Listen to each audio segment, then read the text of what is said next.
Map करके बताइए क्यों पीछे पड़ गया मैक्वारी और कैसे?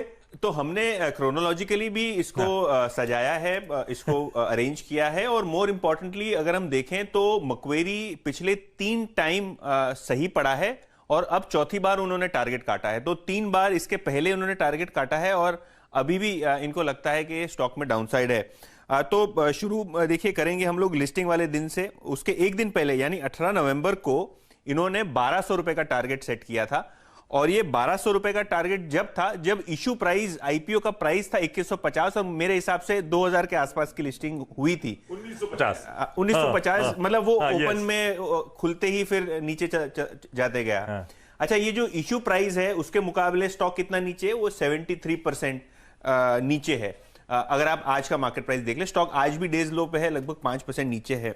18 नवंबर को ये हुआ था कि आईपीओ प्राइस जब डिस्क्लोज हुआ था, जब उसको अगर हम बेस माने, उसके मुकाबले इन्होंने टारगेट लगभग आधा ही रखा था, और ये भविष्यवाणी या फोरकास्ट हम कहें वो सच हुई थी। अच्छा, 8 जनवरी को आ जाइए, उस दिन मेरा जन्मदिन भी था। उस दिन उन्होंने टारगेट 1200 विश किया था, मैंने नहीं किया था, याद नहीं। Belated happy birthday. तो ये 1200 वाला टारगेट इन्होंने काट के 900 रुपए कर दिया था। अच्छा, ये 900 रुपए जिस दिन था उस दिन 1250 रुपए के आसपास का मार्केट प्राइस था। तो वहां से लगभग 350 रुपए की डाउनसाइड उन्होंने देखी और वो हुई 7 फरवरी को, यानी पिछले ही महीने की अगर हम बात करें तो जब मार्केट प्राइस 950 हुआ तब इन्होंने टारगेट 700 रुपए कर दिया। तो हर महीने मैं कहूंगा कि इन्होंने पेटीएम के स्टॉक पे एक रिवीजन लिया हुआ है। और अगर हम आज 16 मार्च की बात करें, जब मार्केट प्राइस लगभग 600 रुपए का है, इन्होंने 700 रुपए का टारगेट कर दिया है अभी 450 रुपए।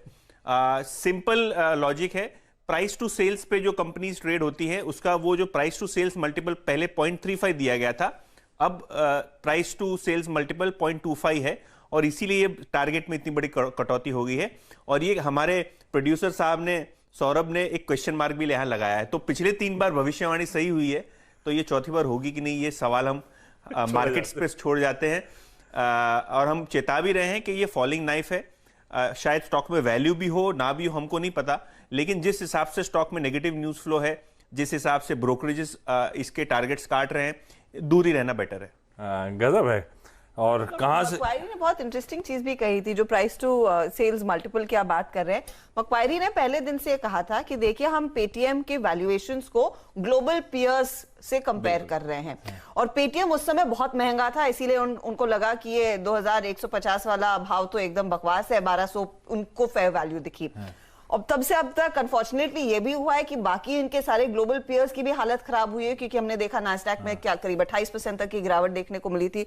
तो तमाम वो पीयर्स पिटे, और उससे अब फिर से मैक्वायरी कह रहा है हमारा बेसिस ऑफ एनालिसिस तो वही है, अब वो टूटे तो इसको भी टूटना चाहिए। और इस समय मैक्वायरी का कहना है अर्निंग्स और रेवेन्यू एस्टिमेट से कोई छेड़छाड़ नहीं कर रहे हम, सिर्फ ग्लोबल बेंचमार्क जो हैं उनकी वैल्यूएशन इरोड हो गए हैं, तो क्योंकि बेंचमार्किंग इसकी उनके साथ थी तो सिर्फ पी मल्टीपल्स रिड्यूस होंगे, और इसीलिए ये प्राइस टारगेट। ये है कहानी लाल रंग की पेटीएम को लेकर। मैक्वायरी अब 450 के टारगेट के साथ, और आज फिर वो स्टॉक 5% की कमजोरी के साथ। ये मुझे लगता है फिर से एक बार बताना चाहिए हमारे दर्शकों को कितनी मेहनत हम लोग करते हैं। ये देखिए जो ग्राफिक हमने बनाए हैं एक शॉर्ट नोटिस पे,